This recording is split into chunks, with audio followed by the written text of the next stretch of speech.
everybody that, yeah, we have a link and it's not the old link. So I did that and then I deleted the old link. So hopefully we'll have enough people here soon. And if anyone feels called to step in on Priscilla's behalf, she's not going to be able to make it. And I get distracted when I don't have someone asking questions, because then I have to get in my head, read a question, get all logical, boom, boom, boom. Yeah. So it would be good to begin your questions that you have for Seth. Does everyone know who Seth is? Do any of you have a background with Seth? No, you don't at all? Okay, so Seth was before Abraham Hicks was around. You read the Seth material? Julie did? Yeah, Maria knows who Seth is. So Seth was one of the original entities coming through for channeling as a whole, like started this whole thing that we all do now, right? And Seth has a very constructive view of oneness and creativity in a way that bridges ideas of, I don't know, when we teach oneness, and a lot of people teach oneness in these modern times from 1950, whatever, when A Course in Miracles was channeled and created, until now, it tends to be like, this is the way of oneness, and this is all there is, and this is all we should focus on, and that's it. And oneness can be kind of depressing for people who don't understand why they would come to a creative environment in the first place, why it's necessary, and why ego is important. Seth bridged the gap. And this is what I love so much about him. So again, for those of you just joining, we don't have a facilitator today. I don't have any questions lined up because you don't know who he is, but I can give you some of his concepts. And he began to come through a channel who really did not even know she was a channel. She was just really curious. And in her home one day, she pulled out a Ouija board. That's how this started, right? Opened the gates. And something came through, and she and her husband thought it was fascinating. And then eventually they put the board away. And once they felt safe with the entity, and safe that it was, a non-harmful being, Jane realized that she was indeed a channel. She had always been a writer before then. And Seth came through her, and she basically went into trance. She was a trance channel. And she would forget everything, just like I do when I'm in trance. And Seth came through and wrote loads of books that we now call the Seth material, about universal law and parallel realities, about reincarnation, about how ego works and the different layers of ego and why it's there to begin with and why it's important to concepts of oneness, why the ego is necessary. Seth basically made everything make sense. So Seth is one of the beings that I really respect a lot. And he has a lot of really interesting, specific concepts. And he went through Jane Roberts for a long time. And I don't really know who he's coming through now. Entities tend to pick a human and make it their favorite. Like for me, I'm noticing that Lilith tends to be the primary being that wants to come through me, right? Just like with Esther Hicks, she has Abraham. So with Jane Roberts, she had Seth. So yeah, they're amazing tools, the Seth material. There's just volume of 12 volumes or something of oneness and creativity and universal law and how reincarnation works and, certainty versus uncertainty and how to create in a functional way. So who was he? He doesn't say. When I asked him that question, he said, I am not a personality. I am not a form. But yeah, he did start coming through before ACIM, to answer your question. And he says, I am the essence of a personality. I have created an essence of a personality for you. And that's all that he ever says, is that he is the essence of a personality. I've noticed that this personality is very, a little bit stern, professional, ethical, straight to the point, sometimes sarcastic, but not mean about it, just kind of, just a really different, dry sense of humor. I notice that when I hear him, I hear what I can't identify. His accent is a little unusual. Like at first I thought it might be an English accent or a South African accent, but then I realized it was just virtually unidentifiable to me. So Seth will not, like he'll create an essence of a personality so that you trust him and listen. But Seth is a fractal of a being that cannot be defined, not by me, not by anyone. And if you're trying to wrap a human construct around Seth, you never will. This is what is fascinating about Seth. And he gave a name and a personality, and became an essence of a personality so that we would trust and connect and listen, but he does not identify otherwise and probably never will. That's what he says. We're taking your questions for Seth now. We don't have a facilitator today, unless Priscilla happens to find a way to get in or someone feels called to jump on here and facilitate. We probably won't have a facilitator. Is he similar to oneness? He said, I am an essence of a personality that comes through to guide you out of constructs, out of your definitions, a deeper understanding of how to use universal law, not just in your universe, but in all parallel realities, that which you do understand and that which you do not. So I am a tool that has created the essence of a human personality for your pleasure, he says, and throws up his hands like he's an amusement show.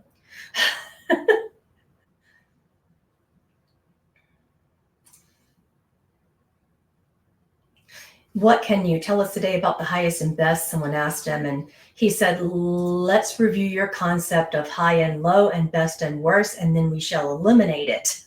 And he moves his hands in energy like this.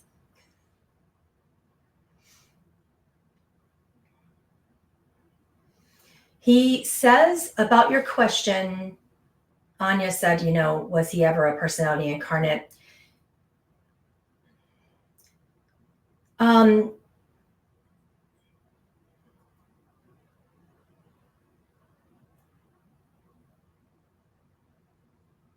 It's not something that's relevant at this time.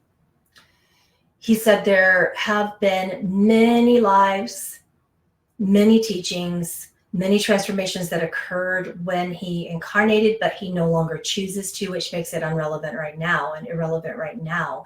Seth's primary goal is to bring our attention to what he calls a now point, that's a primary energy center from which you can create, that he's been many personality essences, that he's been through many beings except animals. But animals do tend to respond to him. He's telling me a story about, during the time that he shared teaching you through Jane Roberts, there was a familiar, he calls it. It was a cat, a black cat that was by her side all the time. And he said that the cat quite preferred him. And he says it in this jovial,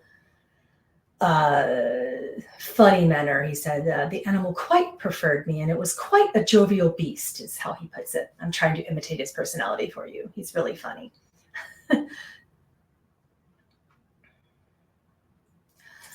He said he did share a life with Jane as an Englishman at some point. And for that reason, his personality essence can connect with hers because of the shared lifetimes between both Jane and her husband.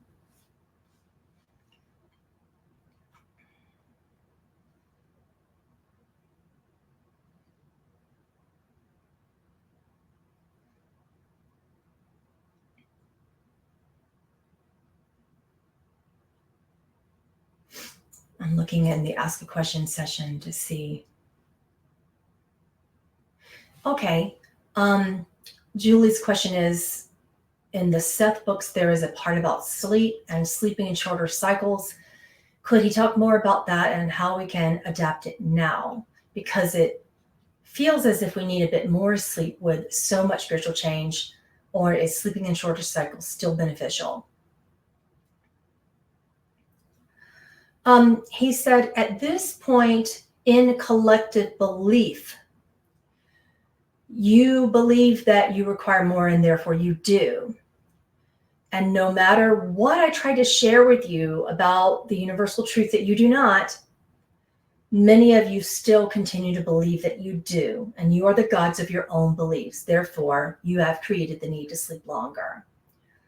You can be more constructive in shorter REM cycles, but you're not ready for this knowledge at this point. It wasn't you weren't acknowledging this at the time, and you refuse to believe it now collectively.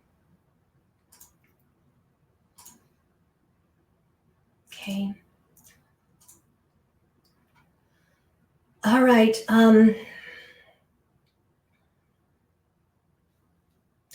I'm getting a question about ego, and he is responding. So one of your questions on Patreon had to do with layers of ego and what he has to say about inner ego and outer ego. And he says, each personality, each human has many, many layers of self. Most notably the outer energetic essence of ego, which interacts with your physical world and form. And then the inner ego, which some of you have called inner self or inner child. And its primary benefit and construct is related to the mechanics of constructing and forming and creating within your physical worlds. Notice I said worlds, plural. There are layers upon layers upon layers of parallel existences, and it is infinite. So this existed, when you believe in time, it existed prior to any of your incarnations. And this inner self, what you call inner child or inner self, or whatever you call it, emotional world, this existed before your form when you consider constructs of time.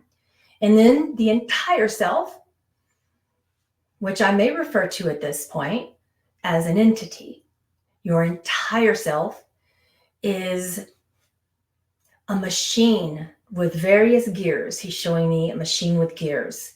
And this is the wholeness, the entirety of you consists of your various selves and all of your constructs of personality and various selves that have lived and are living in what you call past existences, both physical and non-physical.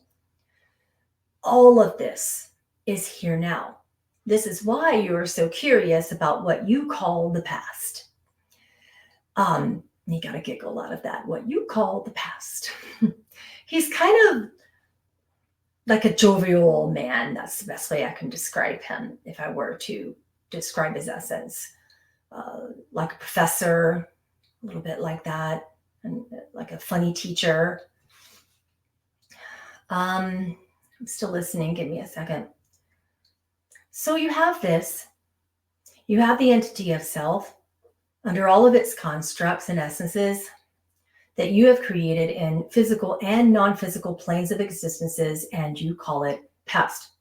You have this and all of your currently reincarnated selves when you begin to remember them and tap into them now.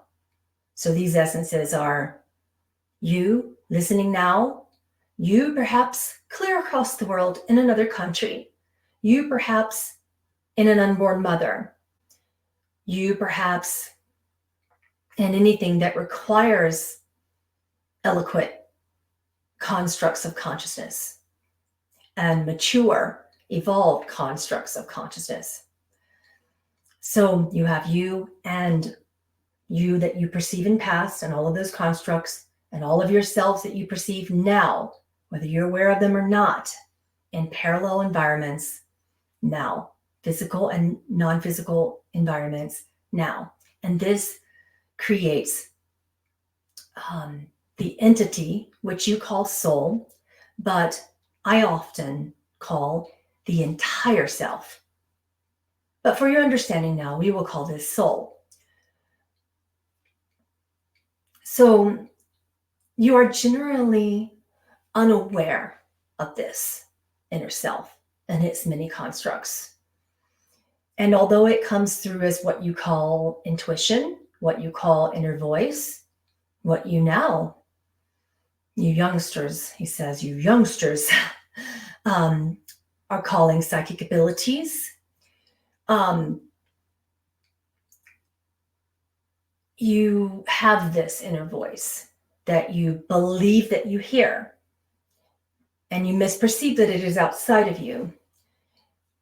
At the point of death or near death, or in current modern times, in your awareness, it is quite fascinating that you perceive these voices and these inner self constructs and intuitiveness, as you call, through near-death experiences and what you call the great human awakening. So at death, your outer ego, which is in charge of thoughts and fears and primitive responses that create an outer world, it lives on and continues to develop. It does not die with the brain matter, for it is not that. But it then absorbs and becomes a part of the entire self, that which you call soul.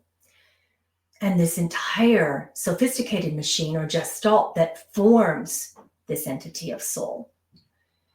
It is also free to evolve as it so will and as it so chooses, and develops new associations that you call personalities, or that I will call essence of personality.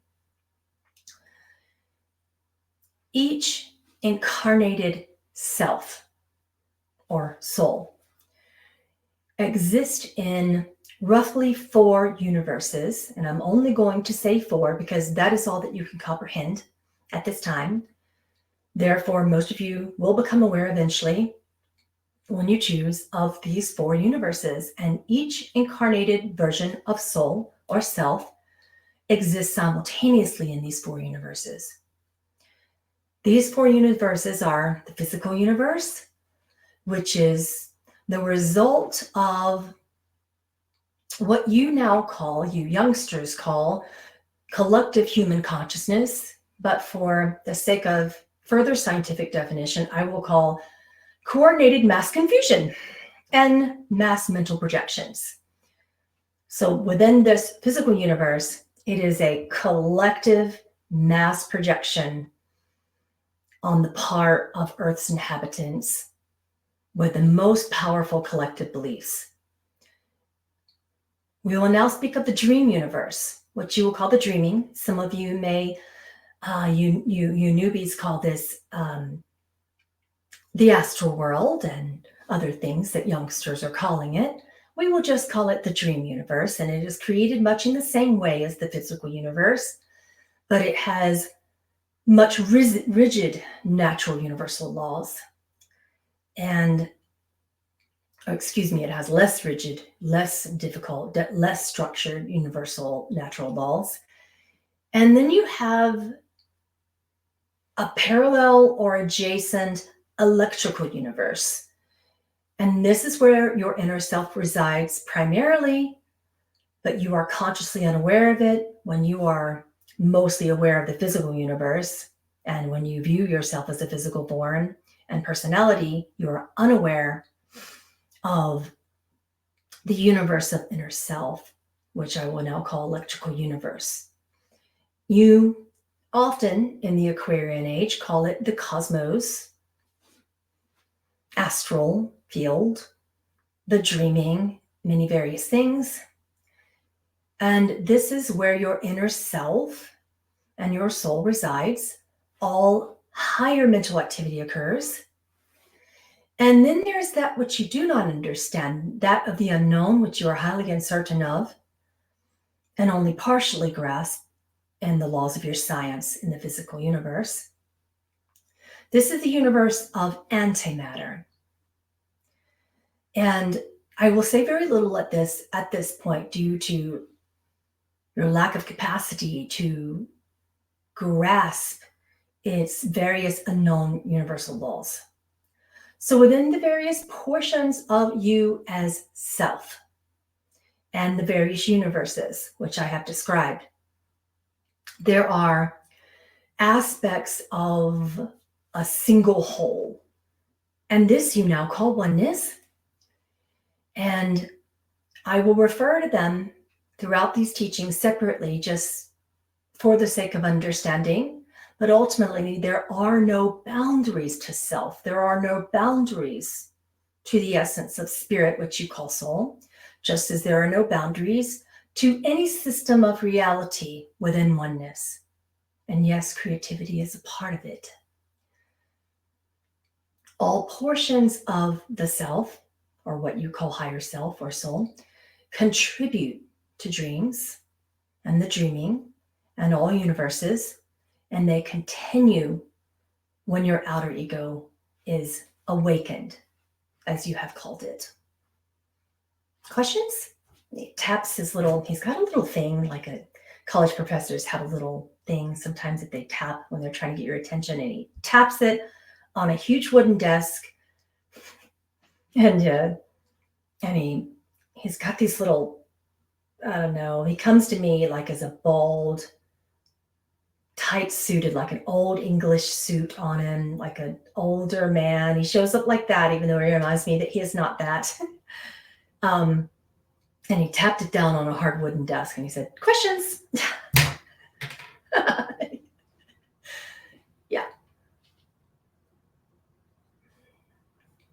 He's waiting patiently, but I see a couple of them in the ask a question section.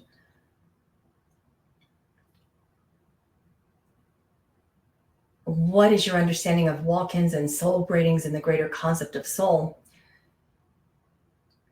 He said, nothing is external of you. It's a matter of becoming aware and grasping the essence into your physical universe of form and creating in this manner.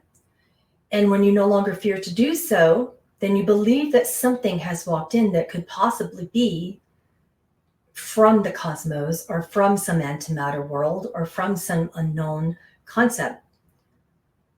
But that is not the way it works in reincarnation and in what you call near-death experiencing. You simply become aware of that which was unknown about your parallel worlds.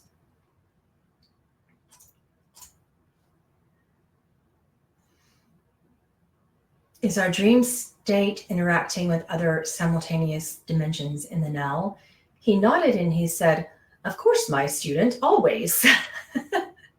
He said it so matter-of-factly, of course, my student. Still looking for your questions, and we'll continue a little bit.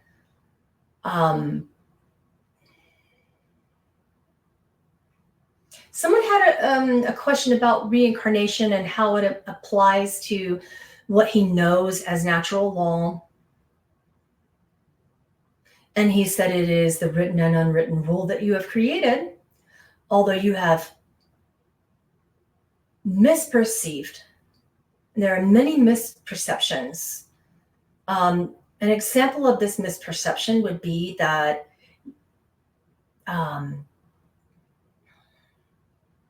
cause and effect does not operate from one life to the next. It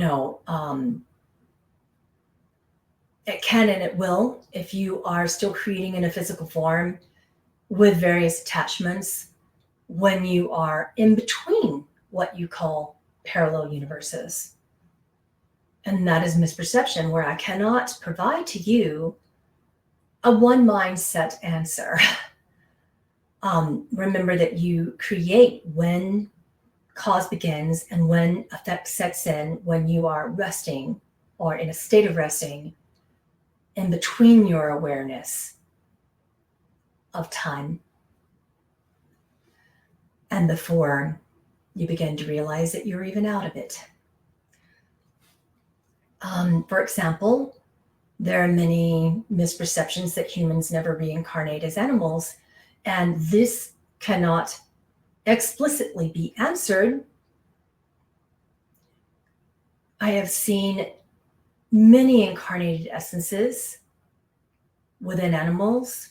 Some are aware of this and then carry that pattern throughout their incarnated and reincarnated experiences. And some choose to not honor this expression at all. And therefore, how can I say that a human has never reincarnated inside of an animal? Perhaps this human is aware that they choose not to do so and then create that as their own egoic law. And then the next generation perceives this as the one truth, and the next generation rebuts this law and creates their own truth. Do you understand that the concept of creative truth is exacerbated, withheld, and then exacerbated and withheld time and time and time again? There is a rest period between incarnations when all of these laws have the chance to reset. Because again, laws are much less stringent in this adjacent universe. And many times you will occupy many planes of existence and only become aware of a few.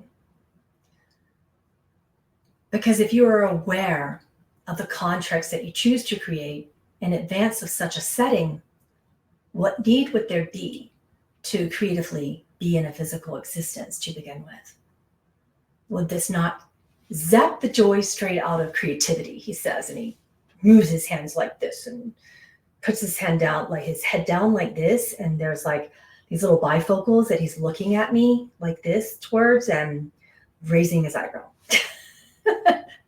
He is incredibly theatrical, at least in my workings with him so far.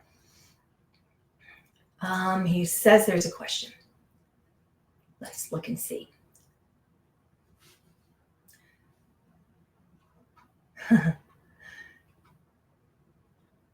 Jesus says, I am an inventor with infinite creativity from the mechanical side to understanding the whole creation of the universe.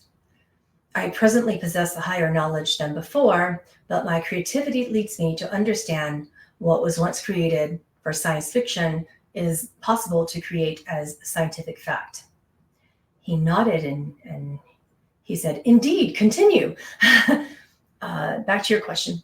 My questions range from abilities such as levitation, telekinesis, flying by, thought, all the way to questions of technological innovation, dealing with gravity and anti-gravity, faster than light travel, portals to stargates, crystals for energy storage, propulsion, healing, in other words, Atlantic technologies. I am starting to, oh wait, this is the next session. Okay. I believe what happened was Jesus could not get in the entirety of his question via the length of that explanation. And Seth says he will wait on the question after your explanation. So we'll move on to Maria's question now. We'll get back to you in a minute when you can kind of put the question more simply, he says. Maria's question, I am beginning to write a creative novel leading to oneness. In meditation, I set the intention to learn stories of lives in parallel and dream worlds. And I then feel I am tapping into millions of dreams and lives on a thick tapestry, wherein each experience is like one thread in the tapestry. This is overwhelming. How do I focus on just one for this story? Okay, so he puts a humongous row of dominoes on his desk, and then he used his little tapping device that he as a professor is using today to get our attention, and he tapped on the end of the desk, and then the desk expanded, and then he tapped on air, and then there was another portion of the desk that grew. It's like the desk is growing and growing and growing, and he's going doop, doop, doop, doop, doop. And with the original desk, there was this snaky line of dominoes, and then he walked around, tapped the beginning of the dominoes, And I'm watching them fall, and I'm watching them, and I'm watching them. And as he gets to what I would perceive to be the end of the desk, he taps in air again with his little wand, if you will, whatever that is. And then more desk continues, and then more dominoes appear, and then they fall.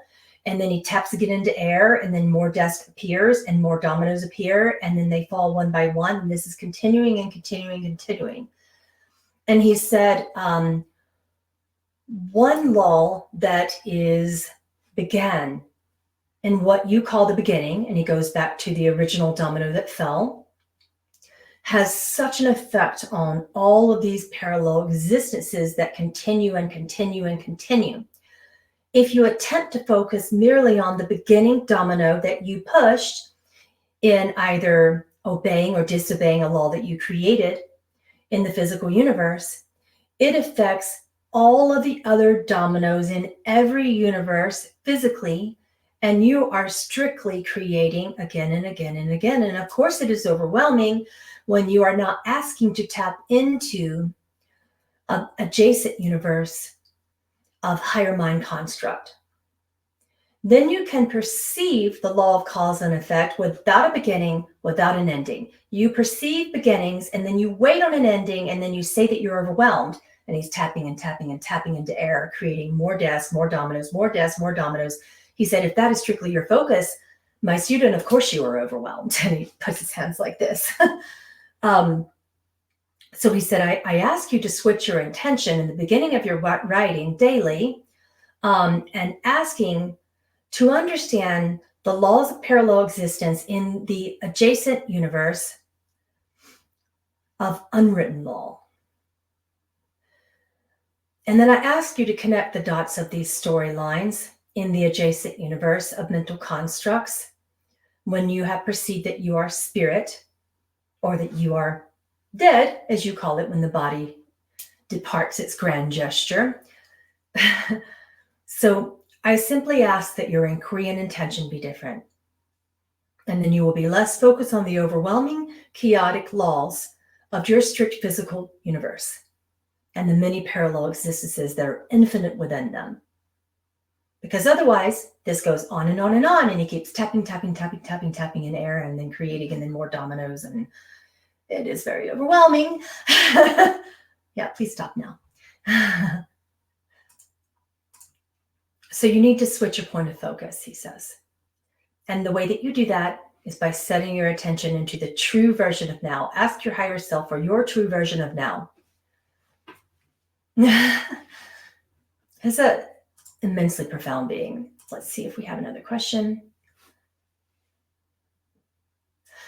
Okay, we're back to Jesus's question, and he said, will spiritual abilities such as levitation and telekinesis and flying by thought be allowed in this present dimension, or is it something for fourth or fifth dimensions that the earth is headed towards or going into? If it is allowed now, how can one learn now? He said there are strict laws of safety. Can you operate in an adjacent reality of spirit essence and use these laws that are less strict, such as levitation and telekinesis? Yes. Can you learn them in a physical reality? Yes, as long as fear isn't prevalent in the human brain. Once fear becomes prevalent, and that is the majority of the collective dream at this time, then it dissipates because of the strict primitive law that fear creates over and over and over again. And he pushed the dominoes down backwards this time. So it's not a matter of allowed or not allowed. You must stand beyond this thinking, my student, he says. Calls everyone his student.